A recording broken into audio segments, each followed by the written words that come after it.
Tears from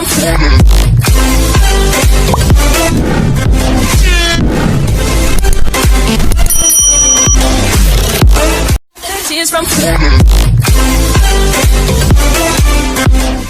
Isinya daging semua kan dari tadi. Silakan diulang sendiri ya teman-teman ya.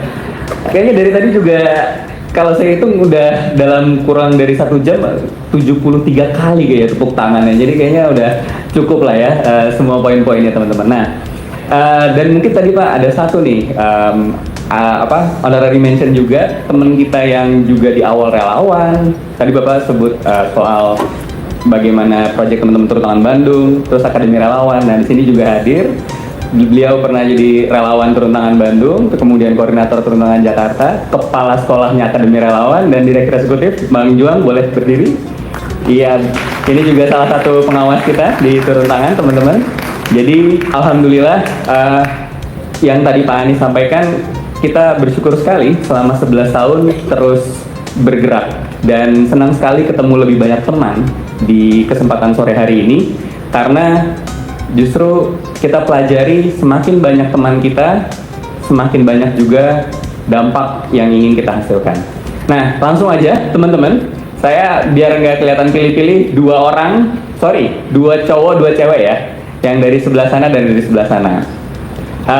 Yang cowok dulu nih kayaknya yang paling menarik, yang pakai topi BSWDN ya, emang minta nanya banget nih kayaknya.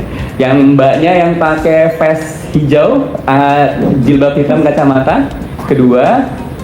Terus coba turun lagi sebentar.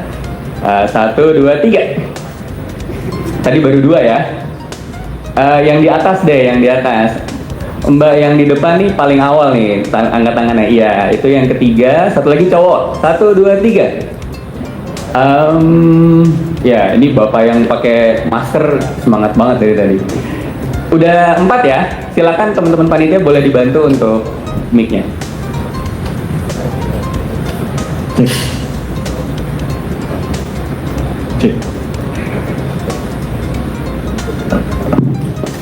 Ya, bismillahirrahmanirrahim. Assalamualaikum warahmatullahi wabarakatuh.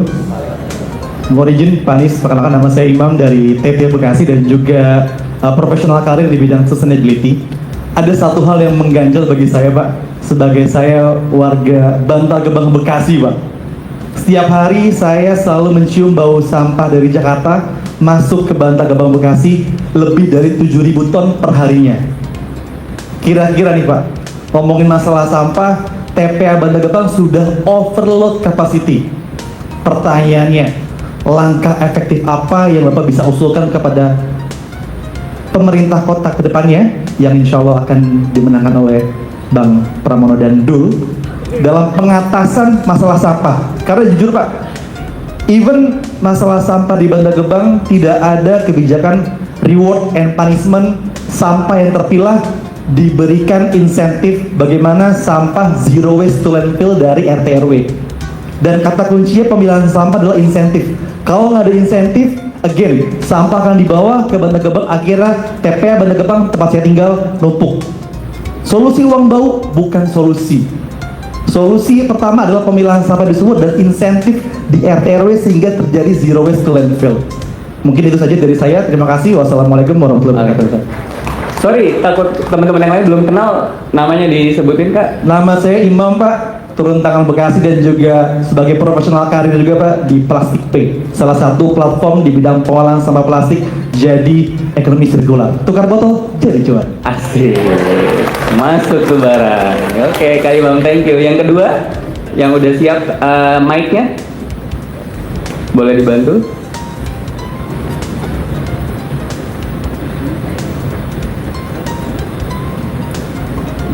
Silakan Mbak.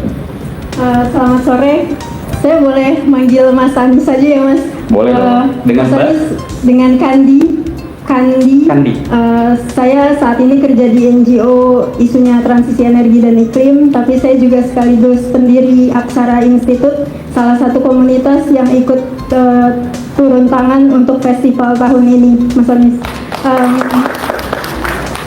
Saya kenal Mas Anies saat saya masih jadi jurnalis ketika Indonesia mengajar di Gagas. Saat itu saya bekerja untuk Koran Sindo, dan salah satu yang sangat saya sesali adalah Mas Anies, saat itu seharusnya saya ada wawancara khusus saat Mas Anies menjadi Rektor Universitas Paramadina, tapi saat itu saya sakit, jadi batal. Yang kedua, saya juga tadinya ingin mendaftar Indonesia Mengajar 2 tahun setelah saya lulus kuliah, tetapi lagi-lagi gagal karena satu dan lain hal. Tapi saya mengganti kegagalan itu dengan mendirikan Aksara Institute, organisasi yang fokus di isu literasi media dan jurnalisme, dan sesungguhnya Indonesia Mengajar itu adalah yang menginspirasi saya untuk membuat Aksara Institute.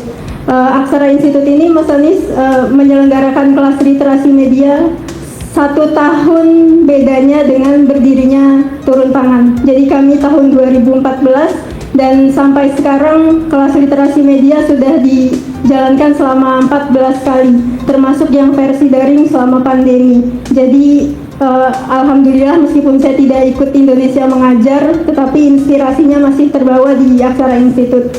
Lalu pertanyaan saya untuk Mas Anies adalah,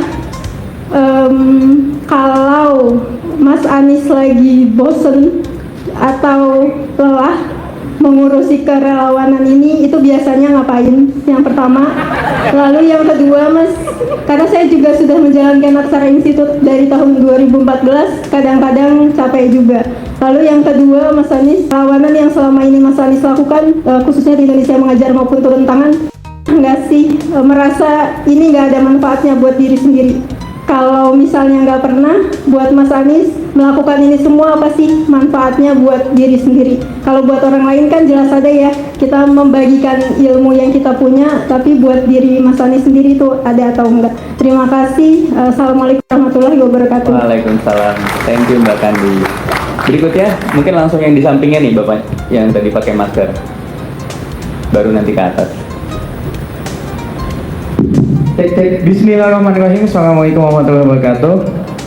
Selamat sore Bang Heri, Pak Anies. Perkenalkan saya Muhammad Fadiritsa. Kebetulan Pak, saya profesinya sebagai guru Pak di salah satu swasta di Jakarta Timur. Dan kebetulan saya juga lagi menempuh Magister Pendidikan Lingkungan di Universitas Negeri Jakarta. Dan kebetulan juga saya aktif di komunitas yang bidang lingkungan namanya Ekodin, dan juga Kemangti Jakarta yang fokus di mangrove. Kalau Ekodin itu fokus di lingkungan berkaitan dengan keagamaan. Nah, pertanyaan saya ke Pak Anies sendiri gitu. Ada 2 pertanyaan. Saya mungkin lagi sedang juga mengembangkan dari Magister itu pendidikan lingkungan. Kadang pendidikan lingkungan ini masih kurang. Padahal sebenarnya di anak-anak muda itu penting banget. Saya tanya, ini anak-anak bisa nggak berdampak? Saya ternyata pas saya terapin yang mungkin kurikulum Merdeka P5 itu ternyata masih belum berdampak. Bahkan saya kebetulan Pak Anies ketua tema di sekolah swasta P5 itu tema sustainable, bahwa ternyata anak-anak itu masih belum berdampak. Nah, apa yang dilakukan yang terkait dengan pendampakan itu kepada anak-anak? Itu yang pertama, terkait dengan pendidikan lingkungannya itu sendiri. Nah, yang kedua, kebetulan saya juga guru Pak ya. Kebetulan saya guru, saya juga mengamati tentang bukan hanya sekedar tentang mata pelajaran, tetapi tentang sekarang sikap-sikap anak ya. Apalagi kemarin viral ya, kita tahu sendiri bahwa ini menjadi pukulan bagi saya sebagai pengajar. Bagaimana sih kita menjadi pengajar yang baik, dan juga bagaimana itu berdampak kepada anak-anak. Kenapa sekarang seperti ini? Karena kita lihat anak-anak ini sudah, kalau kata saya bilang, adalah akhlakles Pak. Jadi kurang etika gitu. Bahkan kadang sama orang yang lebih tua aja sudah kayak sopan satunya sudah hilang gitu. Kadang ya kita lihat sendiri, kalau dulu mah kita masih sopan santun, tapi sekarang akhlak itu kayaknya udah hilang gitu. Nah, bagaimana menurut Pak Anies sendiri kita sebagai guru dalam menerapkan akhlak itu yang betul-betul konkret kepada anak kita, agar anak-anak kita juga masih tetap menerapkan sopan santun? Terima kasih. Assalamualaikum warahmatullahi wabarakatuh. Waalaikumsalam warahmatullahi wabarakatuh. Tadi namanya Mas Fadiritsa. Fadil Haritsa. Fadil Haritsa. Oke. Iya. Fadil ya. Oke, berikutnya yang di atas silakan, banyak.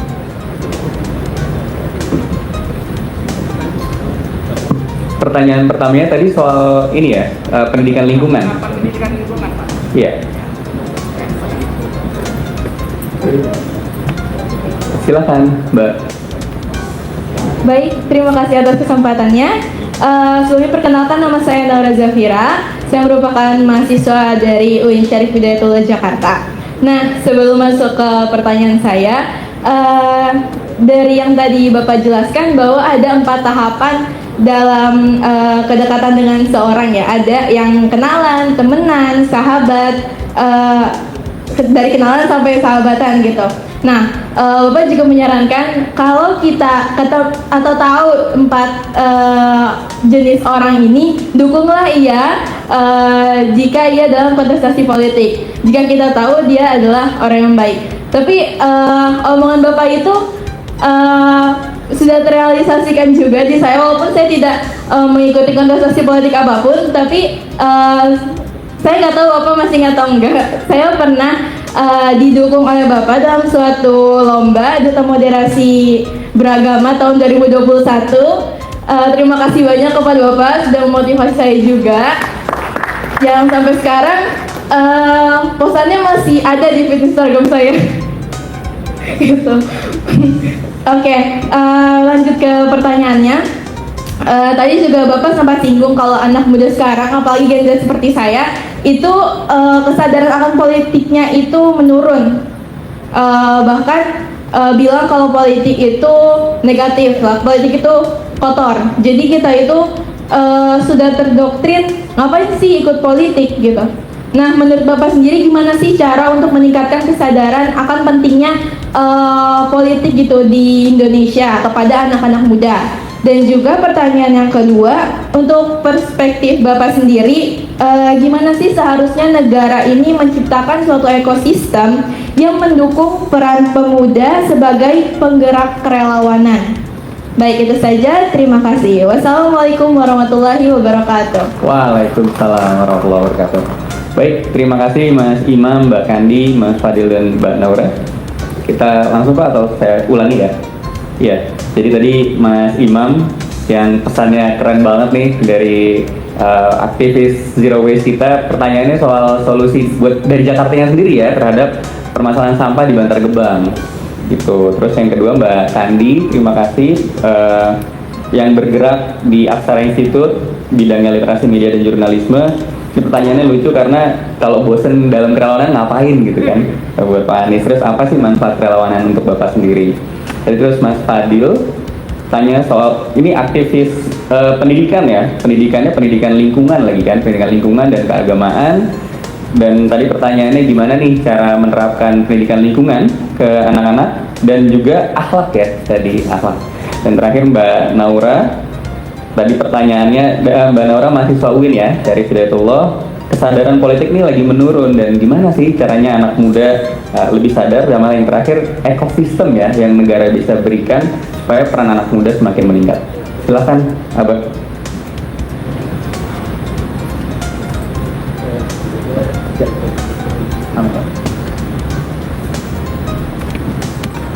Saya jawab berdiri aja ya biar nggak usah pegang mikrofon di sini.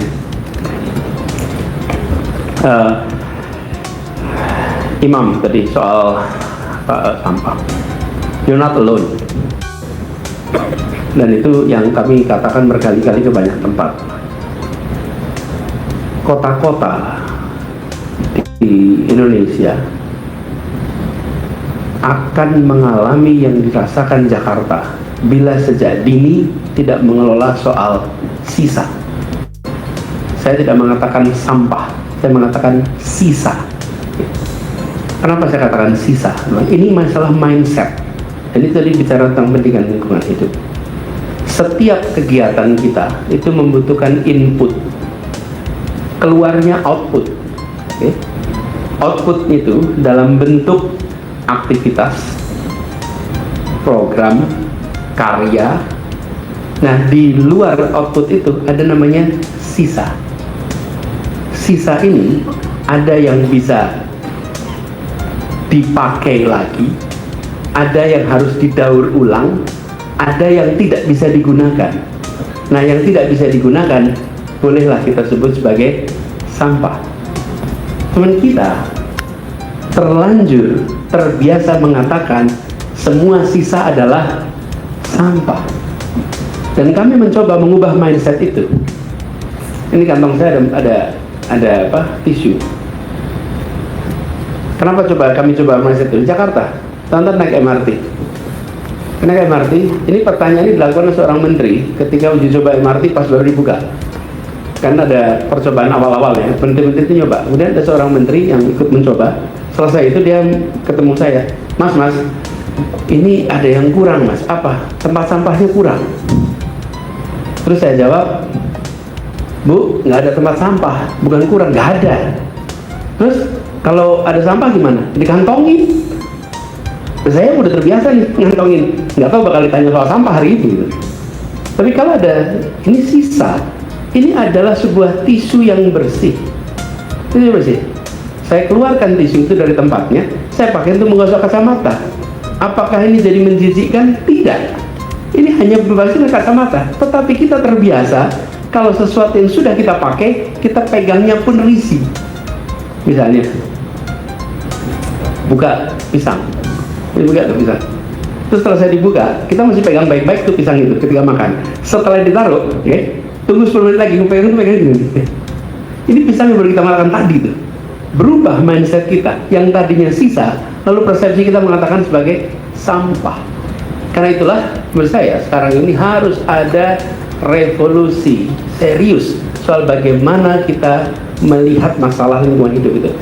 Apa? Satu, tadi kan input teman-teman, kurang input kita gunakan itu mulainya apa? Sehari pakai baju sekali itu mengurangi pencucian deterjen kita.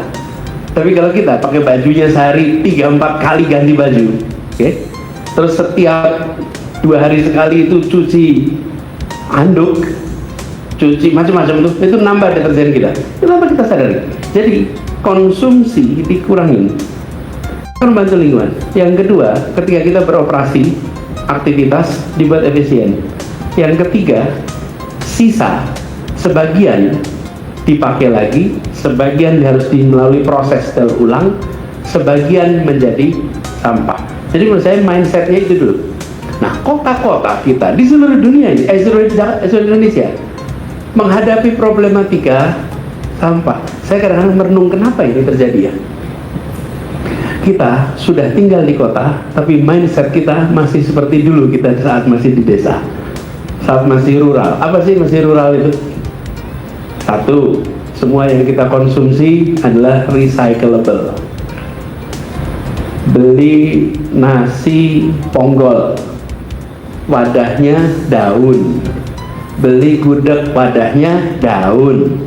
Sehingga selesai dipakai, ya tinggal di rumah ada lubang, itu masukkan ke lubang sampah. Lalu akan di-recycle oleh alam. Nah itu di rural begitu. Ketika kita mengalami industrialisasi, barang-barang yang masuk ke dalam rumah kita nggak lagi recyclable oleh alam dengan mudah. Termasuk proyek yang Anda kerjakan kan membantu menyelesaikan soal plastik ini. Nah, ketika ini semua terjadi, mindset kita di kota belum berubah.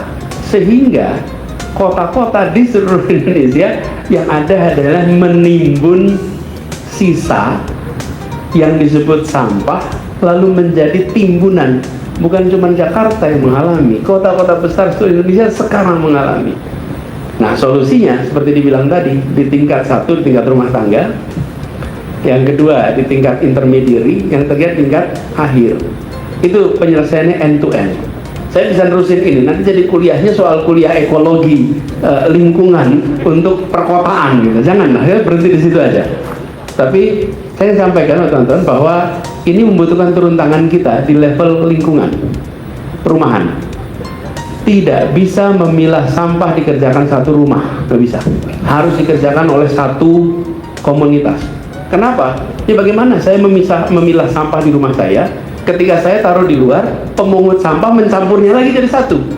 Itu paling frustrasi bagi rumah-rumah yang sudah memilah sampah. Karena itu dia harus dikerjakan sebagai satu gerakan. Karena mudah-mudahan nanti turun tangan punya gerakan untuk pengelolaan sampah di kota-kota. Di Jakarta, saya lupa datanya, mungkin bisa dicekin sebentar. Itu ada banyak sekali RW yang sudah memulai gerakan pengolahan sampah di hulu, sehingga tidak semuanya menjadi beban sampai ke tangkap. Lalu apa yang terjadi yang sudah ada di pengolahan sampah akhir? satu demi satu di recycle. Sekarang di sana ada proses menjadikan itu sebagai sebuah briket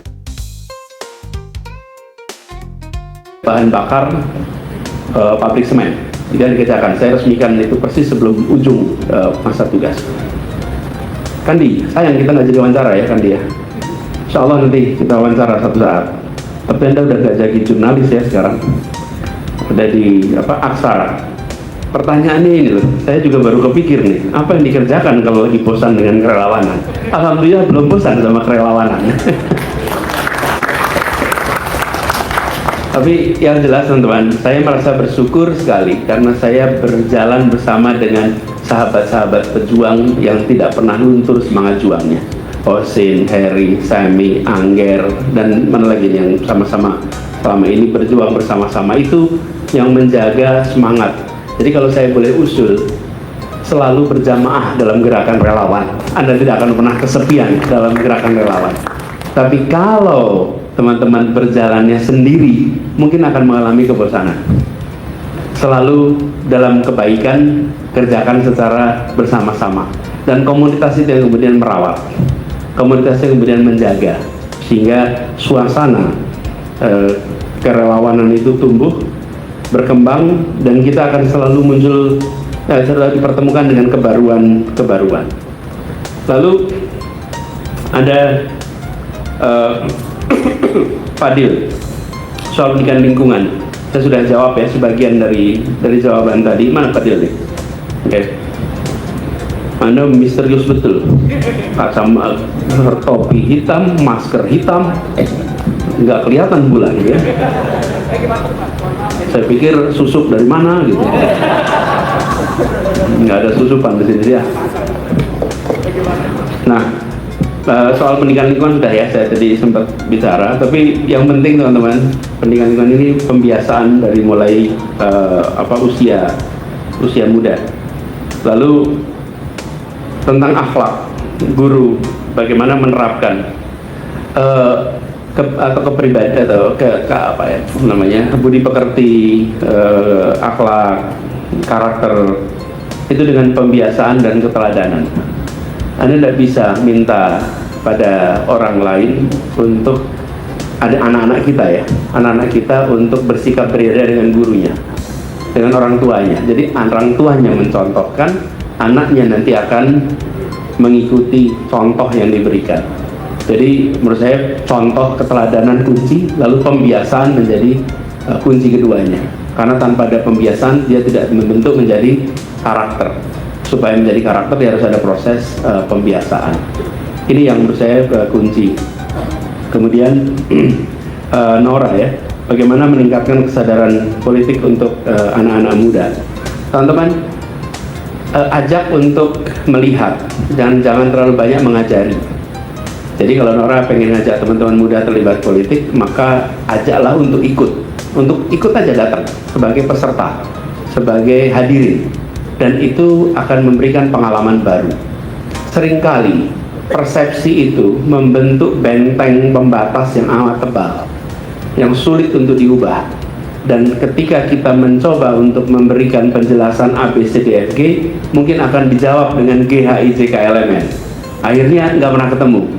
Ajak aja, lihat, terlibat, biasanya ruang untuk perubahan itu muncul. Kemudian yang kedua, berikan, kalau sekarang bukan hanya buku, video, rekaman, pidato, dokumenter yang menceritakan betapa keputusan-keputusan besar dalam kehidupan kita adalah merupakan keputusan politik. Nah, politik ini seringkali nampak tidak nyaman ketika kita berbicara perseteruan menuju pemegang kewenangan. Di situ kita seringkali menyaksikan politik sebagai sebuah praktek kompetisi yang tidak nyaman. Ini bangsa kita memang masih harus belajar untuk bisa berkompetisi dengan fair, dengan rasa sportivitas. Karena sportivitas ini yang harus dikembalikan, bukan hanya dalam kompetisi politik. Kompetisi sepak bola pun kita harus kembalikan sportivitas. Kompetisi olahraga, sportivitas dikembalikan. Dan ini yang penting sekali.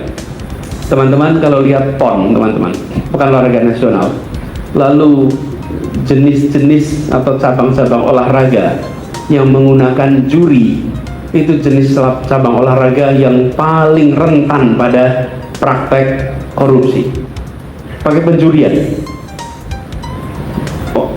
Mereka yang perform belum tentu bagus bisa dapat emas. Yang bagus nggak dapat medali sama sekali. Kenapa? Karena pakainya penjurian. Tapi kalau lombanya lari, bari yang paling cepat yang dapat medali. Kenapa? Karena meritokrasi sepenuhnya. Ini teman-teman harus kita kembalikan. Ini bidang olahraga. Cuman sayangnya di bidang olahraga nggak ada perhatian. Kalau di wilayah politik juga begitu. Ada yang sudah punya angka 70%, keluarnya tinggal 35%. Hilang tuh 35 yang lain. Nggak tahu hilangnya di mana. Mau nyari ke MK juga nggak ketemu. Nyarinya susah, nggak kemana nyarinya. Jadi banyak misteri-misteri. Nah, ini yang sering membuat orang menjadi enggan di wilayah politik. Tapi sesungguhnya di wilayah inilah keputusan-keputusan besar itu dibuat. Karenanya saya sudah sampaikan pada fase ini, pada fase proses menuju pemegang kewenangan, itu sportivitas harus dikembalikan, kejujuran, integritas dikembalikan. Dan kalau itu bisa terlewati, maka kita akan bisa mengambil keputusan-keputusan besar yang baik untuk republik kita. Tapi jangan pernah, saya usul, jangan pernah merendahkan mereka yang apatis. Saya berapa kali datang di acara teman-teman mahasiswa, ada mahasiswa yang tanya, kan hadirnya banyak, terus tanya gini, Pak Anies, saya ingin tanya, bagaimana caranya supaya mahasiswa-mahasiswa ini yang tanya mahasiswa juga, yang apatis ini bisa kita rangsang. Untuk yang kanan kirinya apatis juga, Pak. Jangan sampai kita merasa kita yang paling aktif dan yang lain menjadi apatis, dan itu yang akan membuat kita justru terjauhkan dari komunitas yang mau kita ajak. Terakhir, Kandi, kembali ke pertanyaan kedua Kandi. Ini teman-teman semua di sini banyak relawan. Apa sih manfaatnya jadi relawan? Apa sih senangnya jadi relawan? Saya mau minta nih, yang merasakan manfaat bagi diri sendiri, acungkan tangan. Saya termasuk yang acungkan tangan. Saya merasakan manfaatnya. Apa? Satu, ya paling sederhana saja. Ada personal satisfaction. Ada kepuasan pada diri sendiri, pada lingkungan. Pulang ke rumah bercerita itu dengan rasa syukur. Nggak ada rasa malu atas apa yang dikerjakan. Enak betul pulang ke rumah, nggak ada yang rasa malu yang nggak ditutup-tutupi. Kenapa? Karena kerjanya kerja kerelawanan. Dan itu betul-betul membahagiakan. Yang kedua, berdampak. Nah, ketika berdampak ini teman-teman, saya bukan belajar dari saya belajar dari yang lain. Saya menyaksikan orang-orang yang bekerja di kerelawanan itu, lalu sekian tahun kemudian ketemu dengan orang-orang terdampak. Mereka tidak pernah lewat, tidak pernah lupa atas apa yang pernah dikerjakan. Itu sesuatu yang ketika kita menjalani kita nggak merasakan, tapi melewati waktu pelan-pelan kita ketemu. Jadi itu bibit. Saya dulu menyaksikan itu dari ibu, dari ayah yang bekerja sebagai guru, menyaksikan anak-anak mudanya menjadi seseorang, lalu pulang bercerita. Saya cerita tadi Pak Kusnadi, itu pada saat Pak Kusnadi menjadi rektor di kampus kami, ada satu orang yang cerita, ini kalau tidak ada Pak Kusnadi, saya nggak bisa di sini. Namanya siapa? Profesor Sofyan Effendi, yang kemudian jadi rektor Gajah Mada. Kalau tidak ada program PTM, saya di Bangka tidak bisa sekolah SMA. Dan kalau nggak bisa sekolah SMA, tidak mungkin bisa kuliah di Gajah Mada. Muridnya Pak Kusnadi, ini cerita sedikit nih. Karena itu saya lihat dari dekat nih satu orang ini. Dia mengajar di Kupang. Lalu di kelasnya ada anak-anak yang dia temukan pintar, menurut dia pandai. Dia ajak dua anak itu, dua anak berangkat ke Jogja, kuliah di Gajah Mada. Satu jadi rektor Universitas Satyawasana, satu jadi gubernur Bank Indonesia, namanya Adrianus Moy. Oke, kalau tidak ada relawan datang ke sana, boleh nih tepuk tangan untuk Adrianus Moy dan Kusnadi. Bukan saya ini ceritanya, tapi saya lagi anak SMA, kuliah baru awal, dengerin nih cerita-cerita ini semua. Luar biasa ya. Tapi dampak itu baru muncul sekian tahun kemudian. Nah, bibit-bibit itulah yang kita tumbuhkan sekarang. Mudah-mudahan yang ketiga nih, mudah-mudahan ini jadi catatan amal soleh, amal jariah kita yang aliran pahalanya tidak akan berhenti sampai kapanpun juga. Itu di luar kendali kita. Jadi bergerak di sini memberikan manfaat yang luar biasa, insya Allah lahir batin dunia akhirat gitu. Gitu ya. Terima kasih. Assalamualaikum warahmatullahi wabarakatuh. Waalaikumsalam. Aduh, bener.